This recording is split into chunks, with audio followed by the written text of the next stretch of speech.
Intermediate दरमियान में आते हैं। बाद वक्त क्या होता है, अक्सर क्या होता है भाई, मैं आप एजेंट बन जाते, एजेंट बन जाते। एजेंट बनना जायज है ना जायज है? बैंक क्या करता, कभी एजेंट बन जाता। एजेंट बनना है तो उसकी 3 शक्लें, 2 हराम है, 1 हलाल। हराम कब है? जब आप किसी कंपनी के एम्प्लॉय है, कोई आदमी आकर आपको बोलता कंपनी का प्रोडक्ट चाहिए, तो आप बोलते तुम अगर इतना इतना ऐसा करो, तुम कोटेशन इतना कर दो, बाद में मैं वो घर पे लाके दे दो, और ये तुम जो है इसके अंदर ये 10 लाख की है, बल्कि 11 लाख बोल दो, वो 1 लाख मेरा है, देखो उसमें से 50 तुम्हारा देता हूं। तो वैसा कुछ इनवाइस बना। तब एम्प्लॉय होके इतना सेटिंग करने की इजाजत है क्या?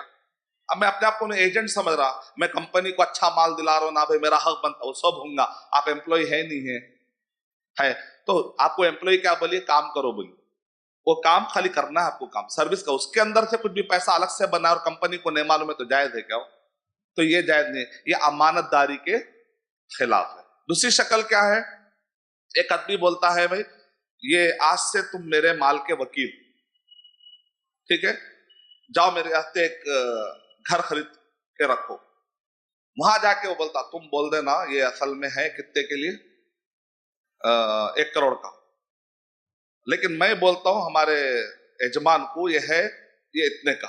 तो जो बढ़ जा रहा ना वो अपन बाद में बांट लेंगे। तो अब यहाँ वकील बने आप। वकील माने क्या? यहाँ पे भरोसा करके दिया, उसको हर चीज का इल्म में लाना आपके लिए। एक माने में आप एम्प्लॉय कैसे हो गए, ये भी जायज नहीं। आप मैं तो एम्प्लॉय नहीं, लेकिन आप वकील बने, वो आदमी आप पर एक भरोसा करा। तो भरोसे का मतलब है कि अमानतदारी है कि आप पूरा बताएं क्या क्या हुआ।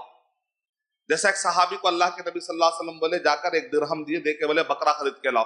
बाजार में गए, जाकर वो क्या करे, इतने बेहतरीन तरीके से उन्होंने ट्रांजैक्शन किया कि 1 दिरहम में उन्होंने 2 बकरे खरीद लिए। फिर उसके बाद आगे बढ़ के जो है वहीं पर फिर 1 दिरहम में 1 बकरा बेच दिए। फिर अल्लाह के नबी सल्लल्लाहु अलैहि वसल्लम के पास वापस 1 बकरा भी लाके दिए, 1 दिरहम भी लाके दिए। वकील ऐसा रहना, पूरी क्लैरिटी। तो होशियारी है ना बिजनेस में। 1 दिरहम देके अल्लाह के नबी सल्लल्लाहु अलैहि वसल्लम बोले 1 बकरा लेकर आओ, लेकिन वो जाके कितने बकरे खरीदे? 2। असल में मार्केट में रेट कितना था उस वक्त पर? 1 ही था। तो फिर उसके बाद वहीं पर थोड़ी देर के बाद एक सामान हटा के फिर बेच सकते, जगह से हटाकर। फिर उसके बाद वहीं पर बेचे। कोई आदमी आया 1 दिरहम में बकरा ले लिया, बच गया कितना? 1 दिरहम और 1 बकरा। इस्लामिक बैंकिंग क्या है? यानी कि हर चीज को हलाल तरीके से करके, लेकिन वकील आके पूरा रिपोर्ट दे देना, छुपाना नहीं। वो 1 दिरहम रख ले रहा है और जो है पूरा जबरदस्त हलाल लाइफ बोले तो ऐसा नहीं होता। तीसरी शक्ल है हलाल शक्ल। वो क्या है?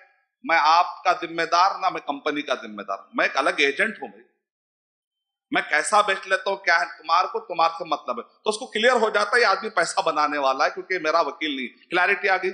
उसको ने जाके बोलता मैं बिका लेता हूं, जो भी करता हूं मैं अलग, मैं आधा तुम आधा, तीनों भी आधा, मैं दरमियान में एजेंट हूं। अब वो पैसा बनाता है तो हलाल, कोई मसला नहीं, क्योंकि क्लैरिटी हो गई। कहीं से भी अमानतदारी का मामला नहीं आया, सैलरी का माना नहीं आया, वकील का माना नहीं। ये 3 शक्लें ध्यान में। तो इंटरमीडिएट बनते हैं, ब्रोकरी बनते हैं, तो 2 मसले हल हो गए।